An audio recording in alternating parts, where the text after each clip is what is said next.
All right. So, how's everybody doing, man? Everybody doing okay? This is kind of a more, well, less of a mainstream album. It's less of a mainstream album than Jeffrey was, for example. So yesterday we got around 30 viewers or so at one point watching the reaction. I highly doubt that we're going to get that high today because we're going to be listening to Flamagra by Flying Lotus. Flying Lotus is a, well, to be honest, I'm so unfamiliar with them. I don't know if it's a band or a group or one dude who's a producer like Tame Impala. I really don't know. I don't know anything about Flying Lotus. But I know that a lot of people have recommended their music. A lot of people have recommended their music to me. And so we're going to be reacting to them today because this was another one of the donation goals that you guys hit.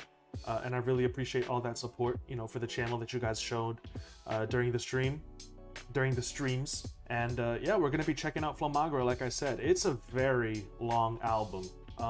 It's about an hour and 7 minutes long, which is pretty crazy, but the amount of tracks is just absurd, man. 27 songs. 27 songs is well, it's just ridiculous. That does make me a little hesitant jumping into it, to be honest. We're gonna do it, man. We're gonna do it. You guys unlocked this reaction, so even though it is 27 tracks, you know, I'm gonna keep an open mind and you know, try and enjoy it since it is a longer album. I know that typically I stop after every single song and kind of review every track individually.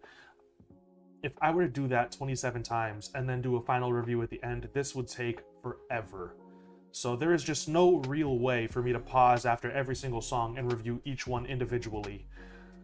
Because, like I said, there's 27 of them. So I am going to give my thoughts and opinions on whether or not I like the song or not during the songs. You know, kind of just superficially commenting on some of the little details I notice while the songs are playing. And I'm just going to let it play through as though I were just listening to the album. I'm not going to pause after every song. I'm just going to let one song flow into the next one. And I'll leave, you know, my more in-depth kind of thoughts towards the end when I do like a final review. You know what I mean? So I'm not pausing after every track, and this way, hopefully, we get to minimize the amount of time that we're stuck here. Let's jump into it, man. Track 1 is Heroes. Interesting swing here. I wasn't expecting the 4 on the floor bass pattern too. The kick drum pattern, I mean.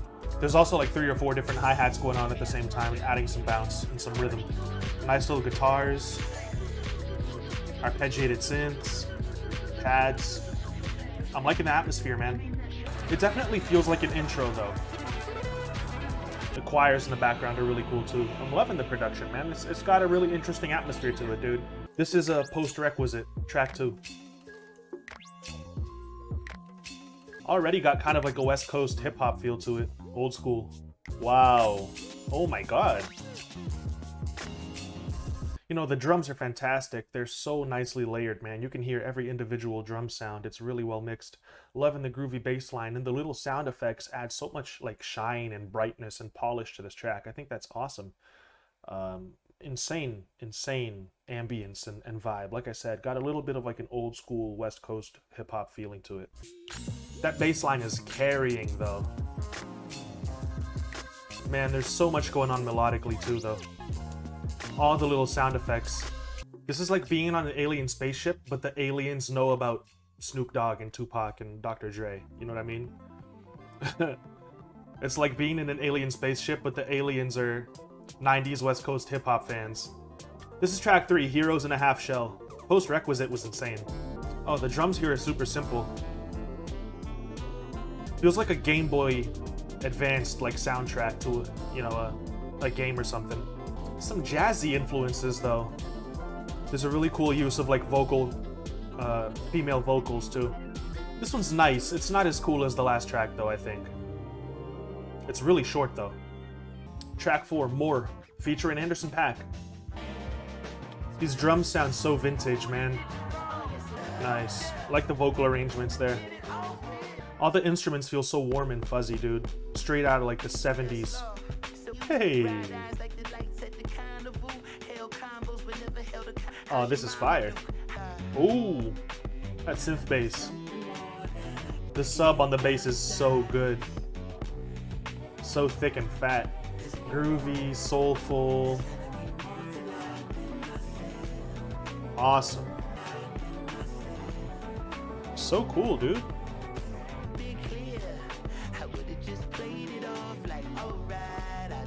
There's a lot of charisma to this track, man. I'm really liking it.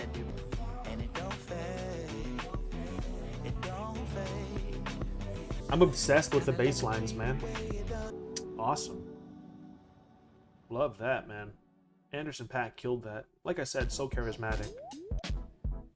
This is the next track, Capillaries, or Capillaries, however you would like to say it.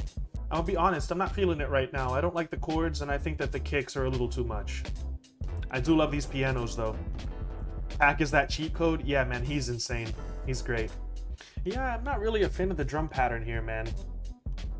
And this little that like chord progression it's not really for me, man. Thundercat does most of Flalo's bass lines. Dude is crazy. Yeah, Thundercat's really talented. He's absolutely nuts, but he's really talented. This sounds like something out of To Pimp a Butterfly.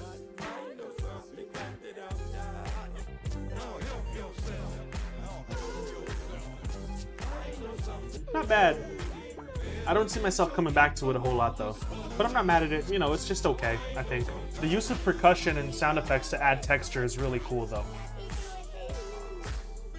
I just don't see this one being super replayable for me, personally. Yeah, it's okay. I'm not mad at that one. It's not great or anything though, I don't think.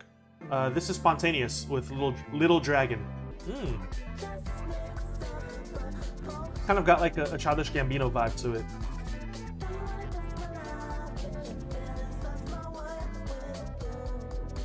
Yeah. I love the drum pattern here, man. The little synth though that's riffing is awesome. That drum pattern is awesome because of those hi-hats. It's like doom doom doom da da doom doom doom da da. That's sick. That's so cool. Yeah, and look at the bass too.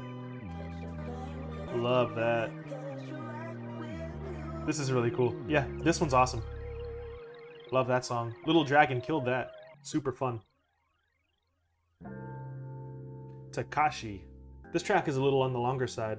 It's probably because it feels like it's going to be slower. Wow.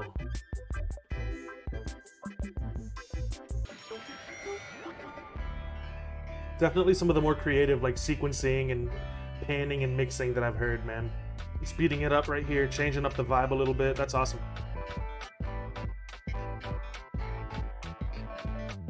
The lack of quantization gives this a really human, funky sort of a feeling. Look how much those hi-hats are lagging, man. Not a fan of the open hat. Basically just sounds like white noise. Very interesting chord progression, and I love these organs that just came in.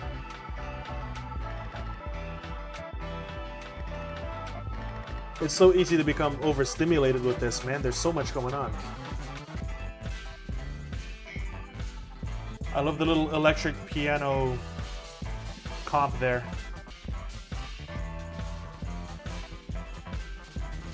Love it. Love the electric pianos, man. I don't know if Flalo played those keys himself, but if he did, he's tremendous. This almost sounds like a Snarky Puppy track, but like fully electronic, you know what I mean? It almost sounds like that. Takashi drags on a little too much for you? I would agree, yeah. 5 minutes and 50 seconds is too much for any song, really. Normally you hear these longer sorts of songs like this, instrumental tracks on like soundtracks, you know, that's one thing, but just to put something like this on your album, although he is a producer, so it makes sense to have fully instrumental songs like this, just not so long, you know? Yeah, Takashi's really cool. What stood out to me on Takashi was that little electric piano, but a little too long. Pilgrim Side. This one is a little too all over the place for me, personally.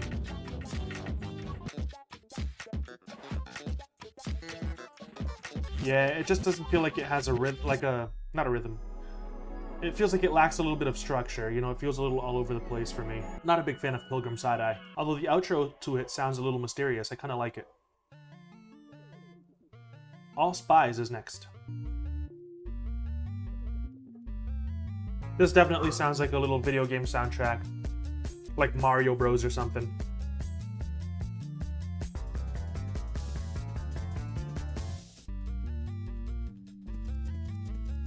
I like this one well enough. This one's pretty nice. It's not really calling out to me though. It doesn't really feel like I'm gonna be coming back to it a whole lot. But it's not bad. Nice little cute kind of song, basically. Not mad at that. It's okay. Next is Yellow Belly featuring Tierra Whack. Really harsh sound effects, huh? And dissonant chords. Those hats are so off, man. Really interesting. Wow. My shoes are untied. He tied. My shoes are untied. Bible reader, very eager, brain feeder. This one's a little boring. I'm not gonna lie to you guys. I have to be honest, you know? It's not really grabbing my attention. He started off pretty strong with this project, but now... yeah, I'm thrown off by this one. I'm gonna skip on to the next one. Black Balloon's Reprise featuring Denzel Curry. That last one wasn't for me, you know, I was kind of bored by it. I've heard this one in one of my streams before, someone recommended it. I think it might have been B. Wells, but I don't remember what it sounds like, so... This is what I'm talking about, come on.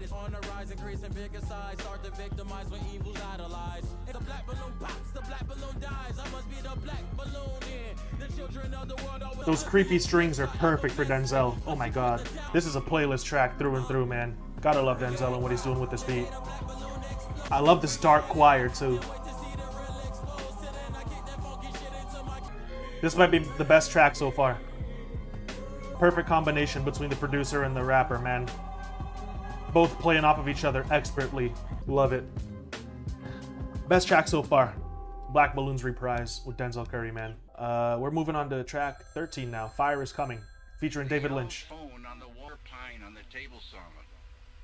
The sound of the saw was outside on the front lawn tending to a small flower garden, then trying to wipe this black substance away while running hose.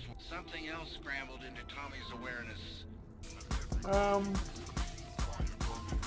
I don't really like this vibe, you know, this drum pattern, this sort of energy to this track. It just feels like a skit that's way too long that leads into a sort of a beat that I'm not really a fan of. So this track right now is just not for me. Inside Your Home. Fire is Coming is just not for me. I wasn't a fan of it. Way too long. The beat was just not interesting. Inside Your Home. Let's go. I'm trying to get a handle on what the time signature for this is. 3, 4, 1, 2, 1, 2, 3, 4, 1, 2.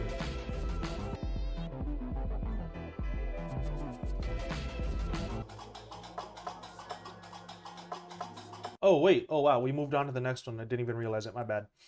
Technically, we're just past the halfway mark now of this project, man. So I'm going to just give some thoughts instead of saving everything for the end. Inside Your Home was really strange. I couldn't get a handle on what the time signature for that is. It feels like it's a bar of 4/4 and then a bar of like 2/4. Yeah, it feels like 4/4 and then a bar of 2/4 and then another bar of 4/4 and then maybe a bar of 3/4 after that, and then back and forth and back and forth. It's super strange. Very strange time signatures there. I could be completely wrong, by the way, because like I said, I really struggled to get a grasp on what it actually was. It's just a strange track. Couldn't make heads or tails of it. But just past the halfway mark of this project, man, and he's a really interesting producer, from what I can see. Extremely talented, definitely has a great ear for interesting drum patterns. Sometimes they work, sometimes they don't, in my opinion. But for the most part, when they do work, they're very captivating, very unique, very stylistic. They're very, ear-grabbing, right? They grab your attention because they're different. They're not the typical drum patterns that you hear in mainstream music. There's something special, something unique about the way he programs them, the way that he leaves them unquantized, how much those hi-hats, lag behind everything else, and how often he uses the kick. He doesn't really use the kick in a manner that's like very sparse or anything like that. He really utilizes a lot of the drum sounds, a lot of the percussion, a lot of the sound effects to create an interesting, chaotic atmosphere. I like the fact that he uses really crunchy, vintage sounding drums. That's appealing to me. The bass lines played by Thundercat are, I mean, just insane. He's ridiculously talented. And, you know, the melodies, again, they're very hit or miss as well. You know, so he has some really interesting chord progression ideas and some that just aren't really appealing to me. So, you know, that's kind of been the story of this album so far, is that it's a little inconsistent. It's very hit or miss. He can have one song that I absolutely adore and want to add it to my playlist, and the next song I just want to skip. You know what I mean? So, really interesting producer, and he's not afraid to take risks, and I respect him for that, but those risks don't always, you know, pan out, I guess, in my opinion, for my personal music tastes. So a little hit or miss, this project so far, just past the halfway mark. Track 15 is Actually Virtual, featuring Shabazz Palaces. Actually virtual. Pig spirit, the bottom cheers, feelings. Kind of sounds like horse hooves. They really do remind me of horse hooves, man. The reverb makes this track feel really spacious. I feel like the horse hooves, the triplet horse hooves, are a little overpowering, kind of distracting, just a little bit.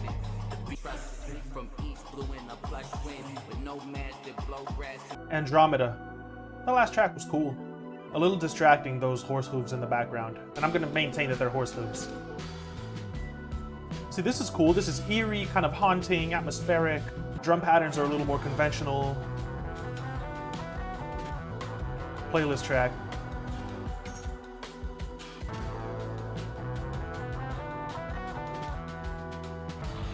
And here's where the drums lose me, you know? No, but still, really cool track. Love the ambience to this one. Love this song. Love, love, love this one. I actually have to pause to talk a little bit about that one, man. That one just feels like rock in outer space, you know? Like soft rock in outer space. Like that that's just the ambience, it feels majestic. It feels, towards the beginning, it feels a little eerie, and you know, you're a little hesitant going into it because, well, at least I was, coming off of a strange track like Actually Virtual. A little hesitant going into it, but then it just kind of eases you into it because it's a little bit more conventional, right? The drum patterns are a little bit more commonly used in most music, you know, that we're more familiar with. And it kind of like embraces you a little bit because it's one of the first tracks in well, a minute now that, like I said, is a little bit more common and conventional. And, you know, it's so easy to just fall into this one and kind of float a little bit. That one's awesome. Had to add that to my Patreon playlist and my chill, relaxing music sort of playlist because that one's awesome. Gotta give credit where credit is due. Yeah, Andromeda was awesome. Next track is Remind You. Gonna add this one to my playlist too, man. Love the laid back, relaxing vibes to this one. Yeah, those really like bright, angelic pads. Gotta love it. Lots of textures and layers. Yep, absolutely. Remind You is cool. I added it to my playlist as well. Super relaxing. What is this? This sounds straight out of a Pixar movie right now. I'll tell you right now, this is straight out of a Pixar movie where the main character is a French baby and he is about to get himself into some trouble. His parents told him to stay in his room, but he's sneaking out of his bedroom at night to do something that he's not supposed to, like open the fridge and sneak a slice of chocolate cake when he's not supposed to be. You know what I mean? Like in the middle of the night. That's what that French baby is doing, and this is his soundtrack. Let me restart this. Can't you see him like shimmying along the walls in a diaper? Absolutely. Oh, his parents almost caught him. He had to crawl on his hands and knees there. Ah, he made it to the fridge. He grabbed the cake. Mission accomplished, man. Mission accomplished. Now we see him walking away from the camera as we fade to black, and we see him just stick his fork in the chocolate cake. Goddamn French baby, bro. Then it just says, Finn. That French baby stole a slice of cake. His parents weren't none the wiser, man. And obviously his name is like Jacques or Pierre or something like that. Shout out to the French baby. That track is really cool. Really cool. Any song that makes you picture things like that in your head is, you know, I was half-heartedly joking, but any song that gives you these images and scenes in your head is really cinematic, is really interesting, and, you know, that's awesome. Debbie is Depressed is the name of the... Poor Debbie is the name of this next song. Those little offbeat like reggae keyboard stabs, really cool.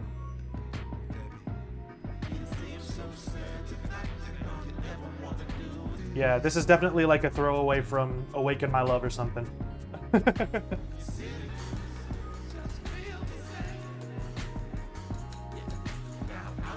Really cool swing to this song, man.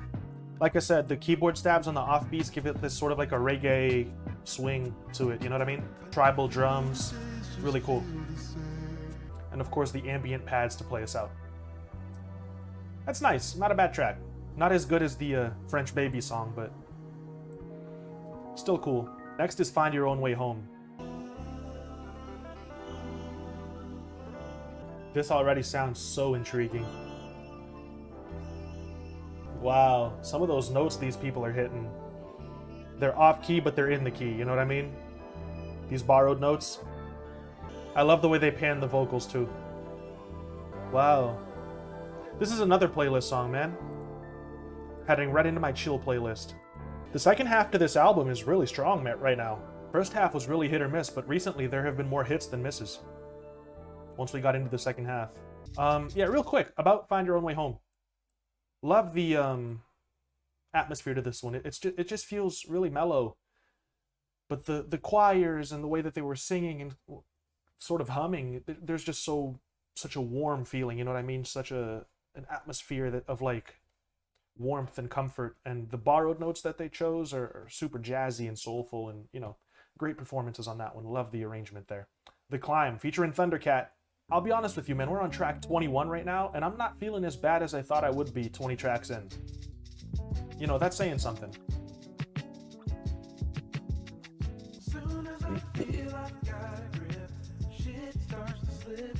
Ooh, the strings. Nice, man. Hey. He makes it seem so effortless. This is a fantastic song. It's already on my playlist. We're not even halfway through it. Those strings are so perfect. I love violins on any song, man. Oh, the way he's singing along to those string arrangements, man. The electric piano accompaniment on the left side with the bass line on the right is so cool. Thundercat is such a unique talent, man. I love this song. That's another really, really great standout track from this project, man. That's up there with Black Balloon's Reprise, I think. Love what Thundercat did with this song. Super cinematic. Pygmy. Let's go.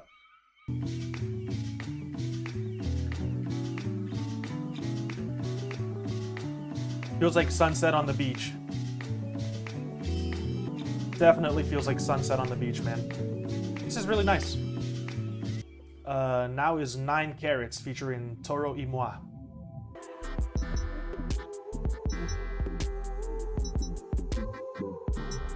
The soul vibes are awesome.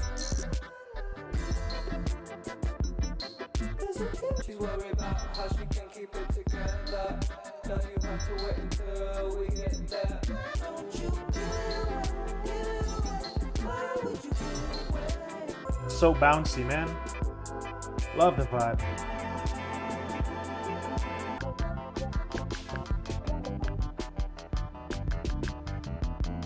Not mad at that song at all. That's a really nice little vibe. The beginning half was better than the latter half, I think. This is FF4.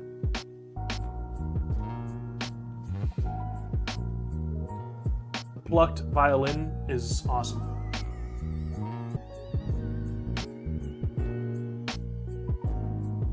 The pianos give this a little glamorous kind of touch. That's really cool too. Love that playlist.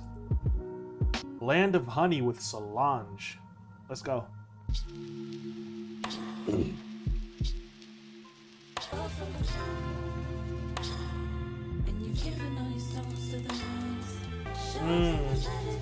Having the horns accompany her is great.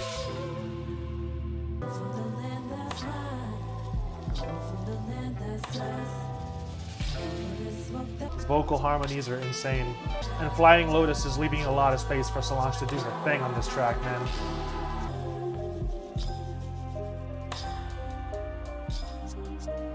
Nice. I don't know if that's a key change, but that chord was really unexpected. Ooh, that was nice. Super sleek, man. This track is clean. Haha. Those strings are insane. Very majestic, you know? Imposing and authoritative right there. Just awe-inspiring, you know? Those strings. Just magnificent. Really cool, man. Definitely made it on my playlist. Such a standout track. You know, this last leg of this album is insane because these features are doing their thing. This is Thank You, Malcolm.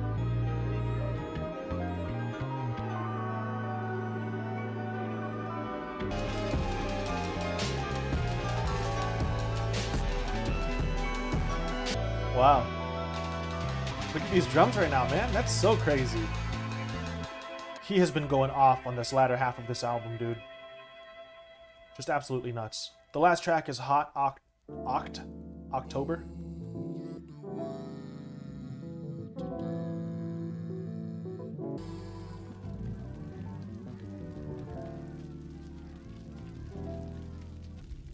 It's gonna be some sort of a skit. It's just a pad playing one chord. What's this gonna lead to? Is it just gonna be like this really ambient thing for like the last minute? I like it, don't get me wrong, but I feel like I'm waiting for something to happen and I might not get anything. It seems like that is going to be the case, which makes this a track that doesn't really, you know, it's not really easy to come back to and replay it, but in the same way that the intro feels like it's an introduction to something, this definitely feels like it's an outro to something. So yeah, I skipped ahead a little bit and there's just nothing, so it is a really long fade out there. Yeah, that track, you know, it feels like an outro, so there's not really any replayability to it. It just serves as an ending to loop back to the beginning of the album. Yeah, I can see that. It's a fitting ending in that sense. So let's talk about this album, man, and more specifically the latter half of this album, because at the halfway mark, I kind of reviewed the top half. I said it was really inconsistent and kind of hit or miss, and that he was showing a lot of versatility and you know, creativity as a producer, but that sometimes the risk taking just wouldn't, you know, it would kind of fall flat. The second half of this album is tremendous. I think that he should just take, you know, the Little Dragon track, the Denzel Curry track, the Anderson .Paak track, and Post Requisite, slap those onto the second half of this album, you know, everything from Andromeda onward, and just make that the project, because the second half of this project is tremendous. Every feature did their thing, and he really brought it when it came to his production. On the tracks where there are no features and it's just him and it's just instrumentals, the arrangements are all really classy, the pianos are very glamorous, the strings are super cinematic, the pads are very, you know, atmospheric and ambient and ethereal, the drums are energetic and intriguing and chaotic sometimes, but you know, they're balanced, they're solid, they're something tangible in comparison to the very atmospheric, spacious, you know, pads. They're what ground the tracks in reality almost, and you know, he does a fantastic job producing the latter half of this album. Every feature on the latter half of this album did their thing, man. Thundercat, Toro y Moi, Solange, you know, Shabazz Palaces, they really brought it. And I like that on tracks, for example, like Land of Honey, where Solange, you know, is a singer who has the capabilities to really fill out a track with harmonies and riffs and things like that. Flying Lotus took a step back and let, you know, her carry the track a little bit more and made the production a little bit more simple. Things like that is knowing how to cater to the artist that's going to be on your track as a producer is a very useful skill to have, and he definitely showed off that he has it. So I would say that if you had asked me at track 14 what I would give this album, you know, when I was listening to it and I reviewed the first half, I would have probably said something like a 5. But after hearing the entire thing as a whole and hearing the second half, which really brought this back for me, this album is, off my first listen, definitely at least a 7. At least a 7. It's a really, really solid album, despite it being so long, right? 27 songs. And this goes to show you, like, this is definitely saying something, what I'm about to say. I just heard 27 songs and I don't feel like it, you know? I definitely don't feel anywhere near as bad as I thought I would after listening to 27 songs. You know what I mean? I don't feel as tired. I don't feel as burnt out. I don't feel like I dread, you know, ever coming back to this album. So, you know, that's saying something. I think that it's a really solid project. If you've never heard it, definitely check it out. And that's all we have time for today, man. But thank you guys for checking out this project with me. I hope you guys enjoyed, you know, my takes on the album, on the music, and enjoyed the reaction. Anybody who missed it, if you're watching the edited version on YouTube, keep an eye out on the community page and in the Discord for future live reactions and announcements and things like that. Shout out to my patrons and my members for supporting the channel so much. Shout out to everyone who donated during the streams to unlock this reaction as a donation goal. Really appreciate you guys' support. And with that said, guys, I will see you all later. Have a great day, dude. Until then, stay safe. Peace out.